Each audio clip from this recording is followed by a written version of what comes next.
Nous devons ensemble avoir conscience que nul autre que nous-mêmes ne viendra sauver notre nation et que cela exige de chacun de nous une mobilisation tous azimuts. Peuple congolais, il est temps de nous lever, de nous serrer les coudes et d'agir pour défendre notre patrie, notre intégrité territoriale et l'intangibilité de nos frontières. La République démocratique du Congo est victime d'une nouvelle agression rwandaise et des actes criminels et terroristes du M23.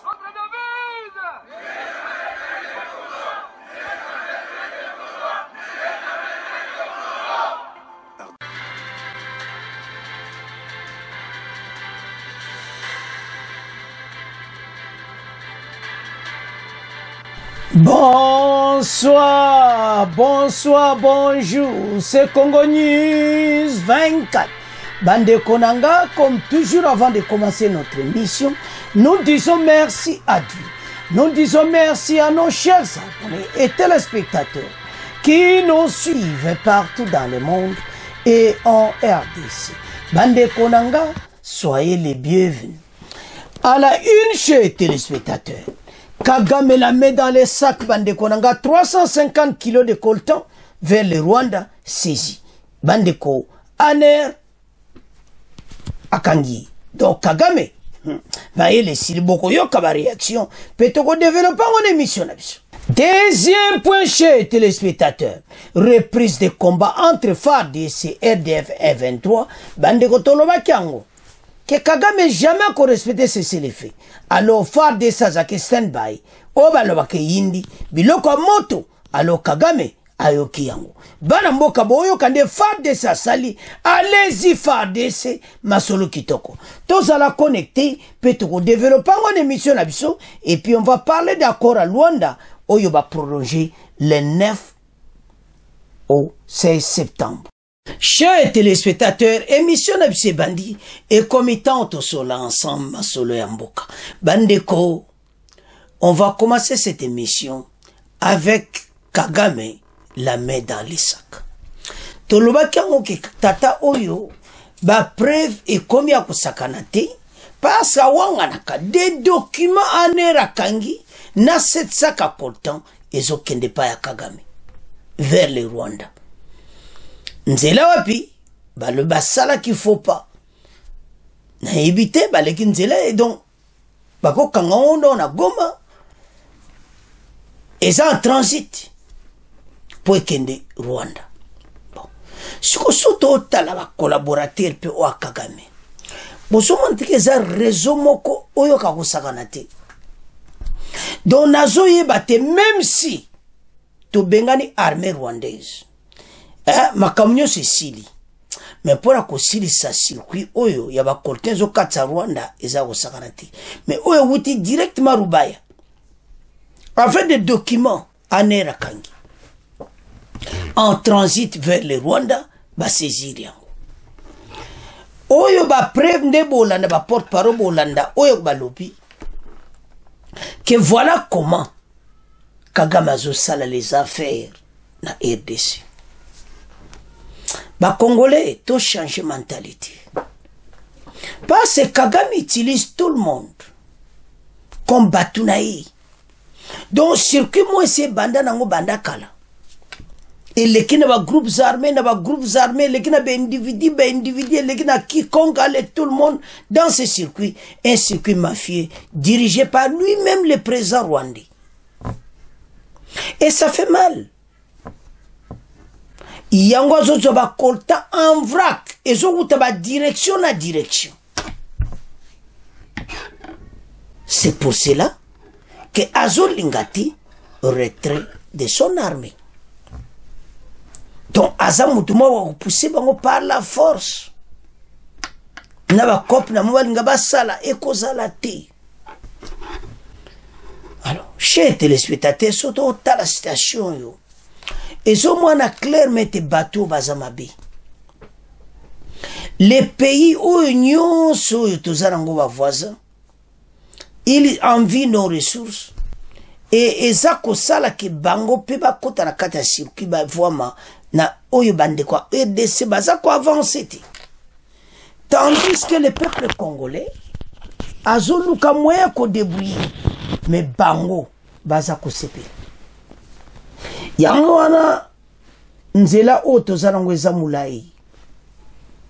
Bon croire que muta bande loko pendant plus de 25 ans. Asala kabakop nae. Et on vient subitement l'arrêter de les faire. Et ça facilite. Donc, tu as un dossier très difficile. Oyo, et qu'on réussir, parce que toi, optimiste. Mais ça va prendre un peu de temps. Parce qu'il a déjà créé un circuit mafieux. Circuit, mon réseau, mon codon, mon union, soit contacté et puis dirigé par lui-même, Paul Kagame. Qui a fait le Rwanda les premiers producteurs, exportateurs du coltan. Alors que sur les sols rwandais, il n'y a pas de coltan. Alors, tant que tu as ses yeux, il y a 7 kilos et 7 colis, je me suis. Les 7 colis voient 350 kilos. 350 kilos, ça. Donc, on a comment les circuits sont circulés.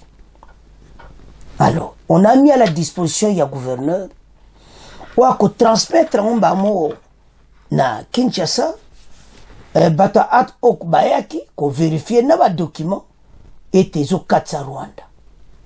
Et ça biloko il faut pas kotsa on passe le mot très important. Pour bango yo bato ba osala makamona pour les mois d'experts au bazakuna.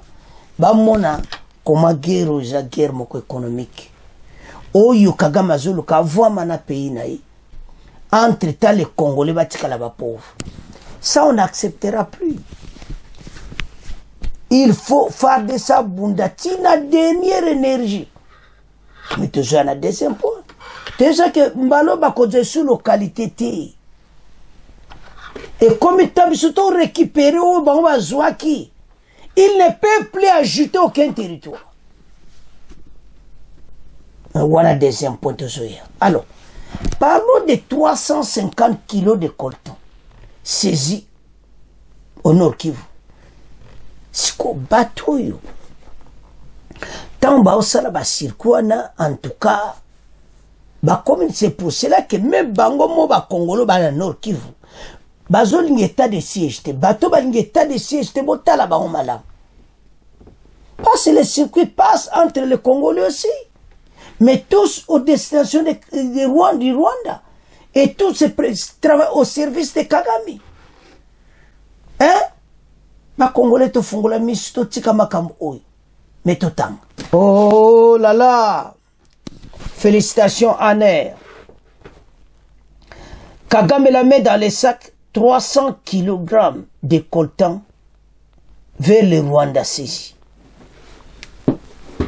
L'Agence nationale de renseignement ANER, en collaboration avec d'autres services de sécurité de la ville de Goma, a saisi 7 kilos de coltan, 7 colis de coltan, correspondant à 350 kg.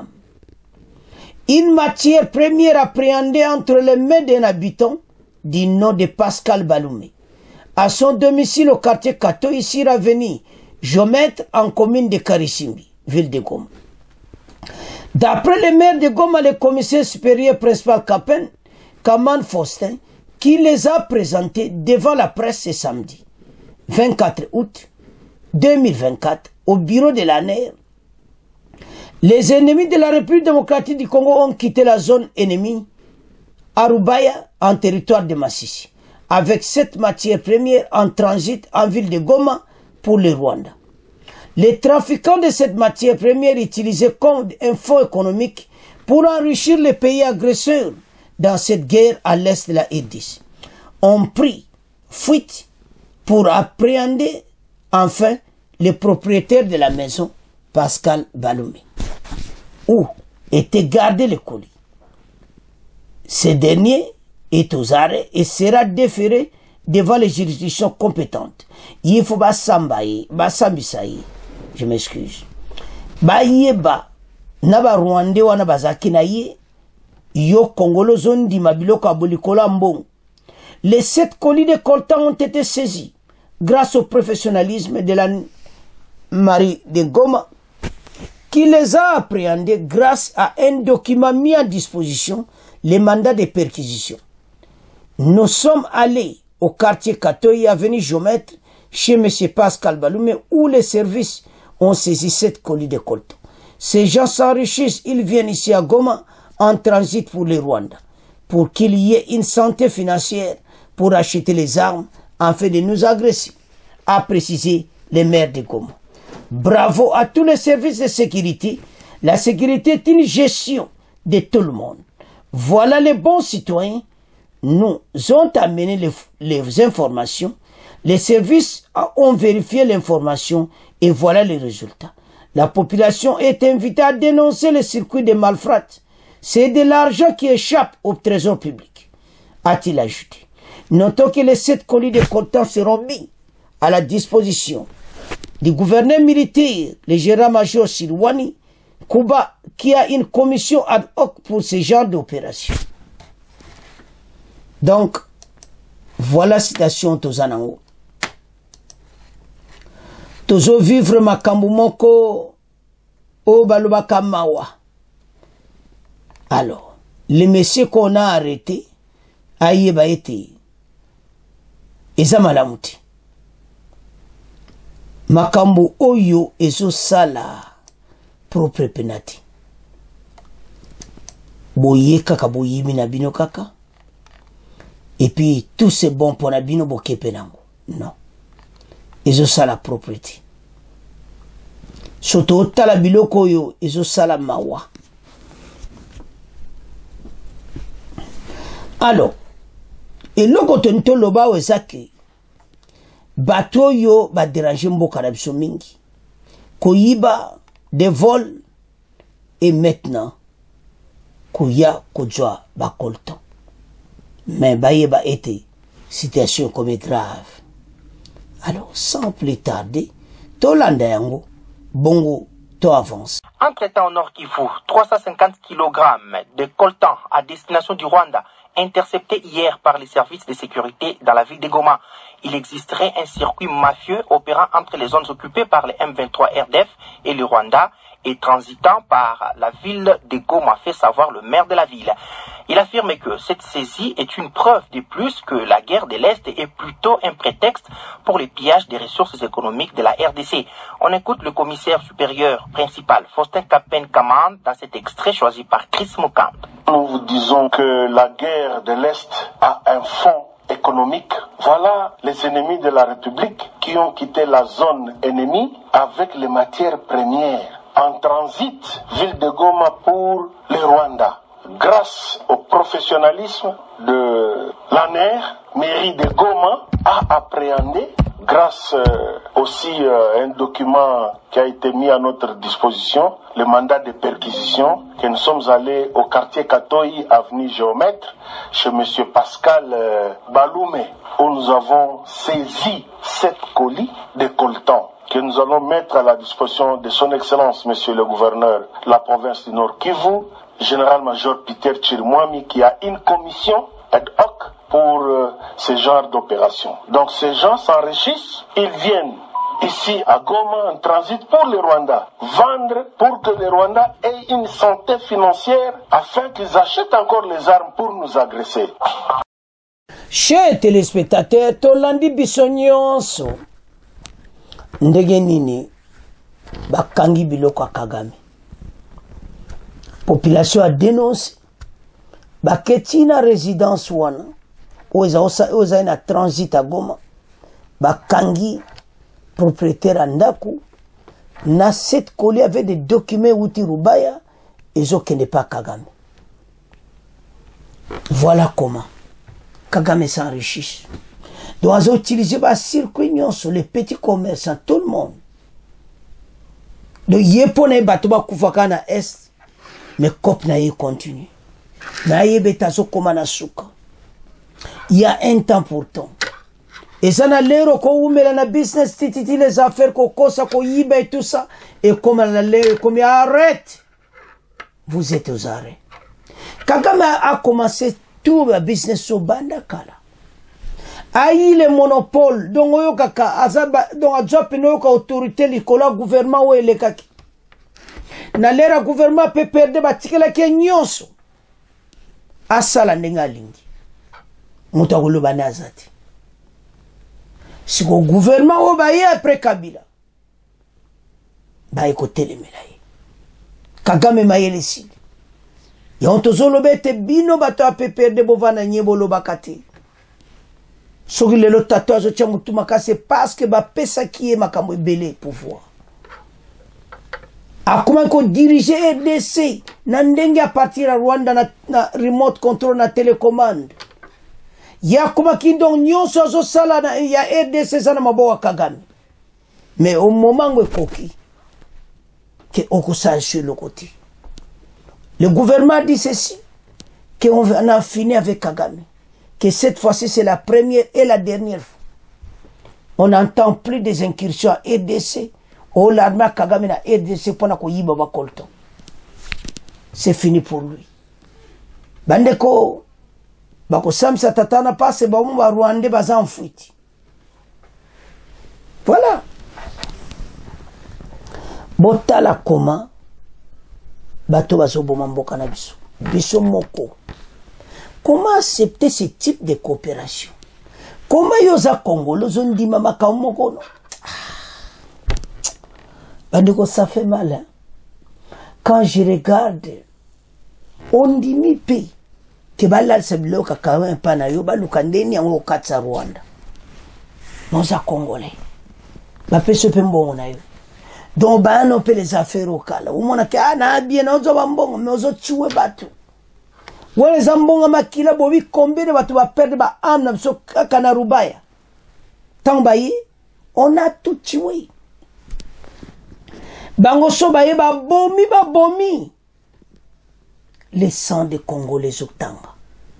Makila ba Congolais wana o Kagame zo boma yebe keza kolela.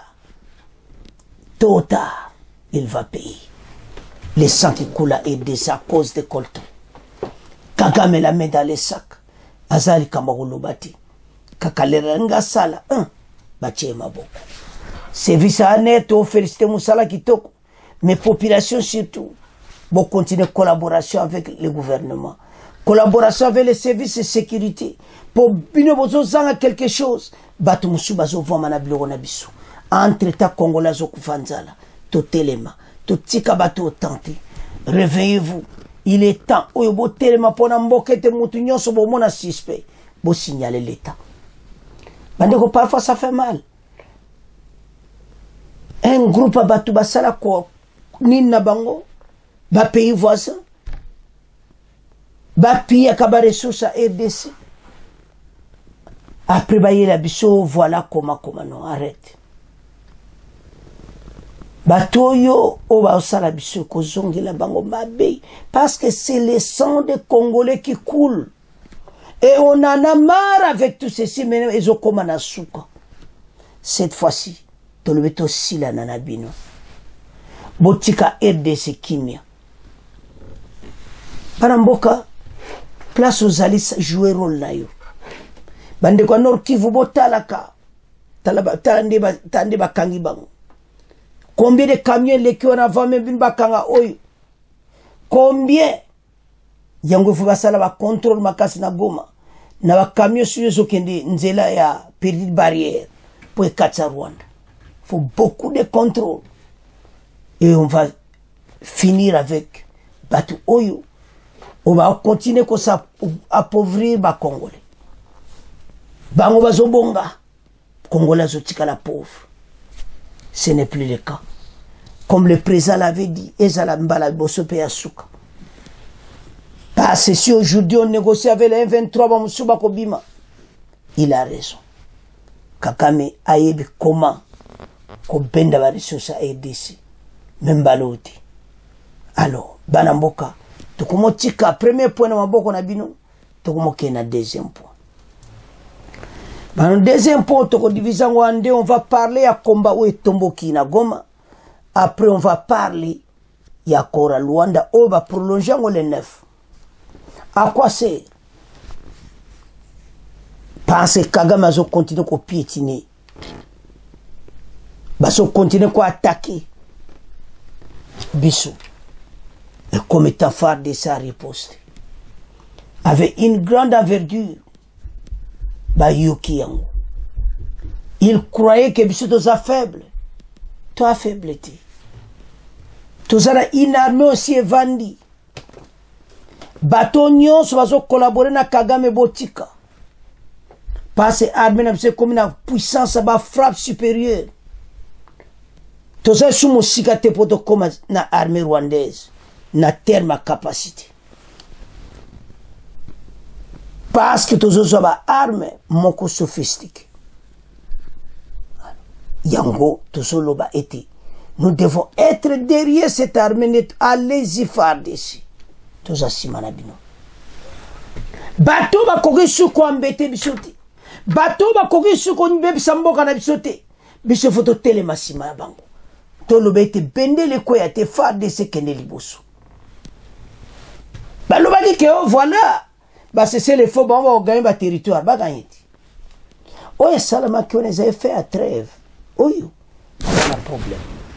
Kagame et ses hommes, bako ki manzela Ouganda ndenge balo sala kimbalele kina 2014. La communauté internationale a compris que Kagame a zokos. On a compris que tout ce qu'il a dit sont des mensonges. Il faut qu'il montre là où se trouve Armenaye à l'axe et va en finir dans un camp. Ça fait mal. Comment les pays est tellement menacé à cause de nos richesses. Batu ba pemati. Sokolo bangodo bazolu gaga nyonso basala nyonso. Metotanga. Reprise de combat entre FARDC, RDF et ses alliés. Et puis on va parler de Kagame si c'est le feu. Sur accord à Luanda. Ndengeba prolongeango le 9 septembre. En République démocratique du Congo, des combats intenses ont éclaté ce dimanche 25 août entre les forces armées de RDF-FARDC et les rebelles du M23 soutenus par les forces de défense rwandaises RDF au village de Kituyo sur l'axe principal Matembe-Kirumba dans les territoires de Lubero au nord Kivu. Rapporte l'armée congolaise. Selon les sources militaires, ces affrontements s'inscrivent dans une série d'hostilités qui ont également impliqué les milices locales Wazalendo vers Katua plus tôt cette semaine. Le groupe rebelle RDF M23 a confirmé la reprise des combats, affirmant que les affrontements s'attendent à Katwe, Kibubo, Ubungu et Kaumba. Donc, ce samedi précédent, des combats intenses avaient déjà eu lieu sur l'axe Kironko, près de Bunguri, en territoire de Massissi, également au nord Kivu. Ces hostilités se poursuivent malgré les cessez-le-feu, censés d'être en vigueur depuis le 4 août 2024. Ces nouveaux affrontements interviennent dans un contexte où les négociations de paix de Luanda visant à mettre fin aux violences pertinentes, les troisième réunion ministérielle entre les délégations rwandaises et congolaises s'est conclue jeudi dernier à Luanda, en Angola, sans parvenir à des avancées notables. Sous l'égide des autorités angolaises, la rencontre dirigée par le ministre angolais des Relations extérieures, Tete Antonio, a réuni Thérèse Kaikwamba Wagner, ministre congolais des Affaires étrangères, et Olivier Jean-Patrick Nduringe, ministre rwandais des Affaires étrangères. Malgré quelques avancées, notamment sur la nécessité de neutraliser les forces démocratiques de libération du Rwanda et de renforcer le mécanisme de vérification ad hoc, des divergences importantes demeurent. Kinshasa réclame Bandekonangeza Somo Parce que Oezama très sérieux. Notamment les retraits des troupes rwandaises du sol congolais. La fin du soutien de Kigali, M23, toujours il y a la deuxième partie.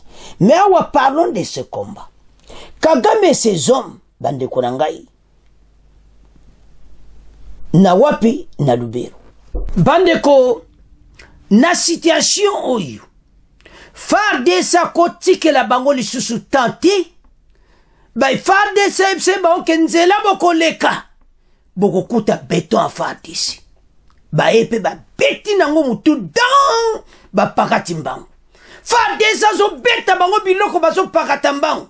Voilà l'armée congolaise, les forces armées de la RDC, allez-y FARDC, allez-y FARDC. Banamboka, tozana armée. Tosakanate, l'armée rwandaise et ses alliés, ba pakati mbango Léona Lubero. Ba yoki biloko a moto. Ba banaki na wazalendo, faze lubi kabata biloko na yo. Ba biloko na bango. On n'a plus le temps. Yako tika bato ba gagner terrain. On n'a plus le temps. Yabat kama cesser le feu. Parce que bat beso tozo respecter cesser le feu. Bango bazo respecter te bazo violer yango. Ce qui est grave. Violation ya boy. Il faut bientôt agir le plus tôt possible. Parce que baye bien tetozana période à cesser le feu. Et puis baye quoi attaquer FARDC. Alors réplique à FARDC zaki ako sakanati. Ba laksi ba onke biso toza. Ba yoki biloko moto. Alors l'administrateur ya Lubero mpe ayekoloba. Ndenge nini batoyo bazo violer les cessez-le-feu tolandaye après tout qu'il y a la deuxième partie ya Koralouane. Les forces armées de la République démocratique du Congo sont dignes de respect et de considération de tous les Congolais. Il s'agit d'hommes et de femmes à l'effort persévérant. La population congolaise est protégée par ces héros qui font le sacrifice suprême de leur vie pour préserver l'intégrité du territoire national, peu importe les conséquences.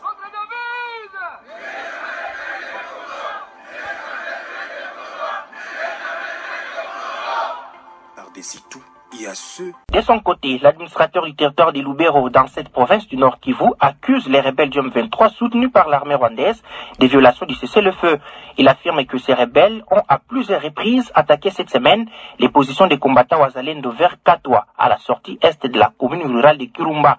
Le colonel Alain Kiwewa assure tout de même que l'armée contrôle la situation. Il est joint par André Kidenge. Ces derniers temps, si vous remarquez très bien, c'est l'armée rwandaise et ses supplétifs, les M23, qui sont en train de violer le cessez-le-feu. Vous l'avez suivi dans les Massissi, ils ont fait la même chose. Et ici aussi, au niveau du territoire de Lubero, ils ont fait la même chose. Ils sont allés attaquer les positions de Wazalendo qui étaient à Katwa. Et puis, ils ont prolongé jusqu'à Kikuvo. Et vous voyez que ça, ce sont des signes qui démontrent très bien qu'ils sont en train de violer les cessez-le-feu. Par contre, nos forces de défense gardent encore leur position initiale, donc leur position habituelle, ils sont encore là. Et à la population, je les réconforte qu'ils aient confiance aux autorités, que ce soit les autorités au niveau du territoire, que ce soit les autorités au niveau de la province, au niveau national. Donc, ils doivent toujours avoir confiance de toutes les autorités politico-administratives. Et en plus de cela, je leur demande également d'avoir confiance à nos forces armées de la République démocratique du Congo et nos alliés. Voilà comment Kagame a violé les cessez-le-feu à Koutifar de Sinanzelanaï. Ba Congolais toyo qui réponse. Ba Congolais ba yebeka ki far de sa ko bundana été. Far de sa ko vanda ka bongo te. On ne peut plus répéter les erreurs du passé. Oui, il y a cessé les faits. Bango ba respecter te. Biso toko répliquer na bango. Mais biso toko bandate. Pas tozana cessé les feux. Les normes. Tant que bango bazo ya yamba biloko moto. Bazo kuta partout comme le kola na sac. Ba béton armé.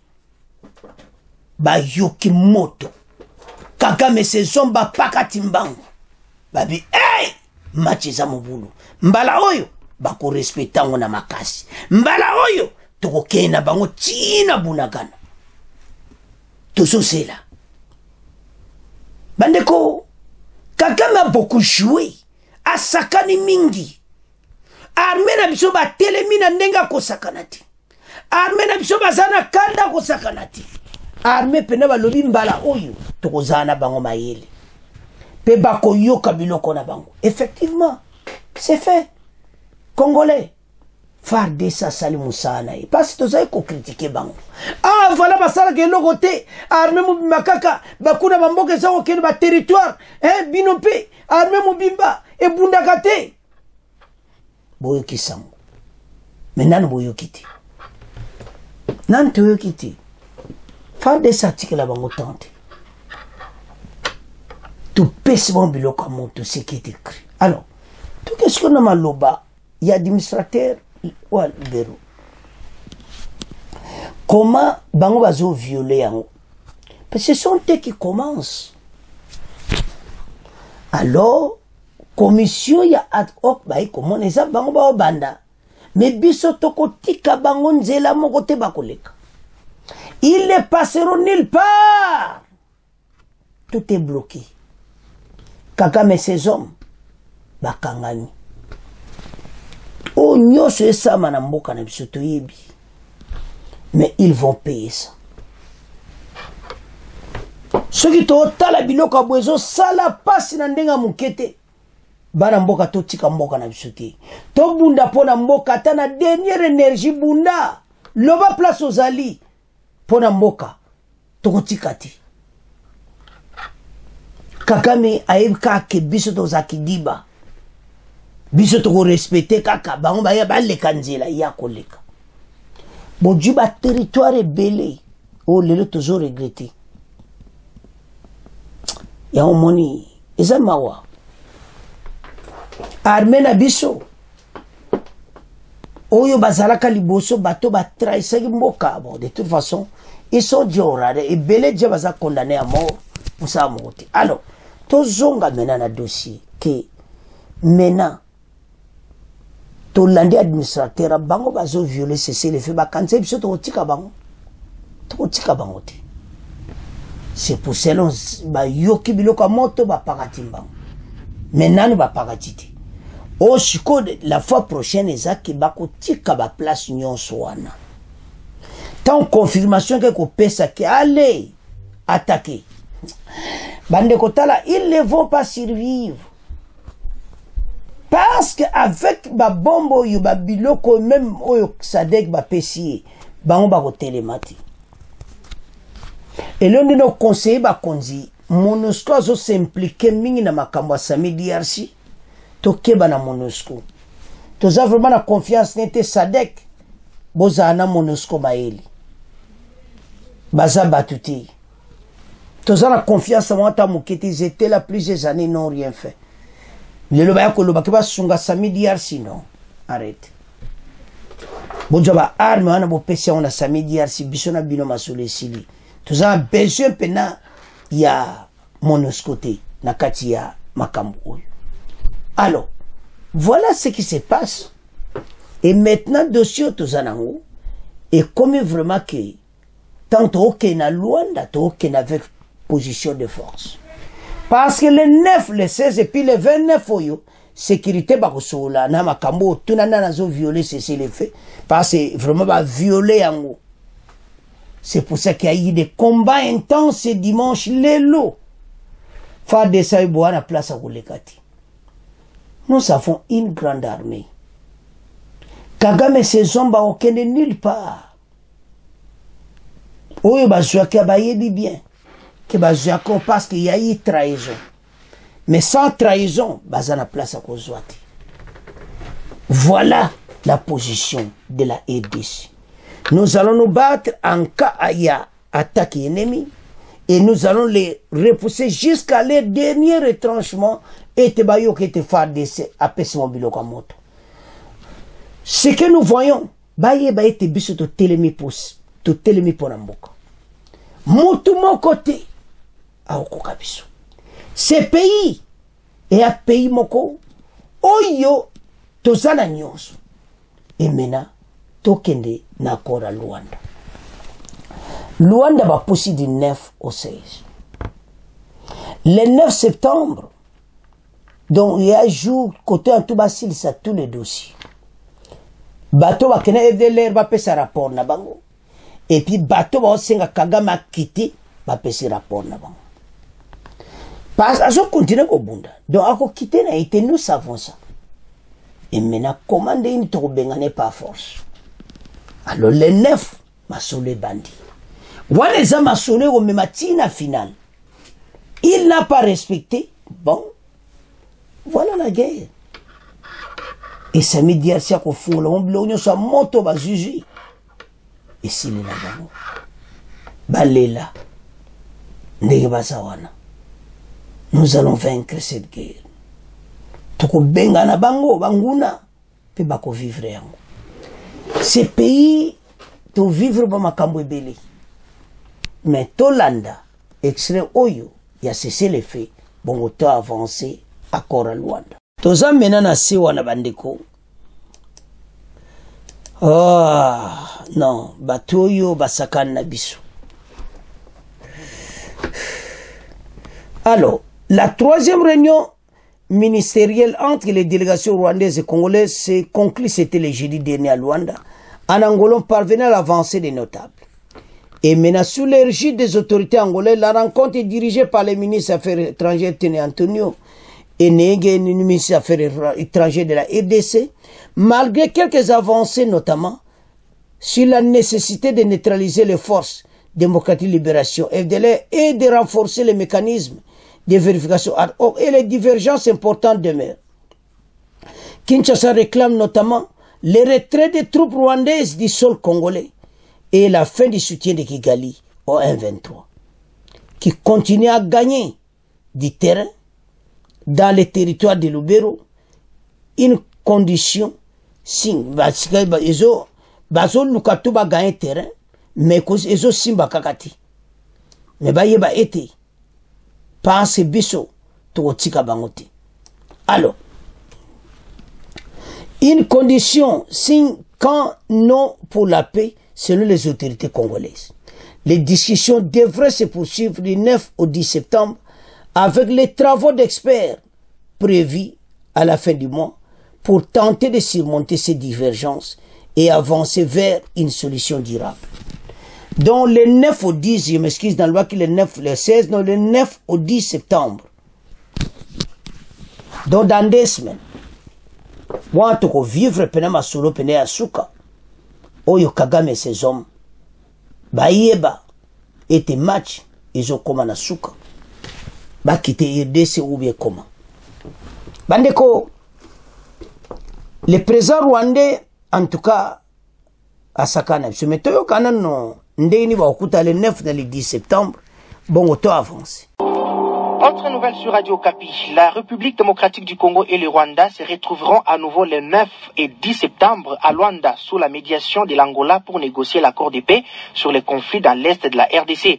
Selon le communiqué final de la 3e réunion ministérielle qui s'est terminée hier à Luanda, une réunion d'experts aura également lieu dans la capitale angolaise les 29 et 30 de ces mois dans le but d'aborder des aspects spécifiques de l'accord proposé par le président de la République d'Angola, Joao Lourenço, comme médiateur du processus. Le communiqué souligne que la réunion ministérielle qui a débuté mardi s'est déroulée dans un climat serein et fraternel, les parties réitérant leur engagement à travailler ensemble pour trouver une solution durable au conflit qui touche l'est de la RDC. Bande Kotolandi, au monake na date wana, parce que le 29 août, ndeba expert ba okutana ko yeba nana zo violer nanité, et puis le 9 au 10 septembre les conclusions masulu, et c'est Kagame aussi ou bien aussi. Allez, ça décapelle Simoto, Farde s'appelle Simoto, ba on peut qu'on a appelé Simoto. La guerre entre la RDC, le Rwanda et ses alliés. Voilà place où yo to komi. Mais biso un espoir parce que soko tali biso bango eko agressé biso ce sont eux baza déjà fautifs et puis communauté internationale ba telema koloba na bango opportunité ba pesi bango ko zwangoti donc bazo koma na suka masolo et puis tout se déclenche la guerre va commencer. Et moi, je suis vraiment serein. Je suis sûr qu'on va gagner cette guerre. Parce que, bateau, oignon, sont nos homona. Leurs yeux, ils ont minéré. Azana, tant coup de temps, et on va en finir avec eux. Balinga, balingate. On va en finir, nabango. Et entre ça, va Congolais, tout élément. Nous allons gagner cette guerre. Tout l'andi bisognon, vous savez que FARDC a outil que la bango tante pour bakora Luanda c'est FARDC azo sala c'est le fait mais ce qu'on moni bango bazako ya il faut abeta bango massage. Ba mais qui va récupérer mboka baya na mboka mo bazui yango. On a cité tous ces villages tant après au moins que bako zwangoti. Toche blindage à kosakanati et on va finir avec eux. Donc on ça Congolais totalement. Bato oignon sona ba voisin ba telemeli mboka mais finalement biso to gagner. Et mangala za optimiste était notre armée to gagner. Allez-y FARDC, allez-y FARDC. Bon continuer bande ko nanga to comme na fait mission na biso, bon continuer ko s'abonner massivement. Au revoir. À la prochaine.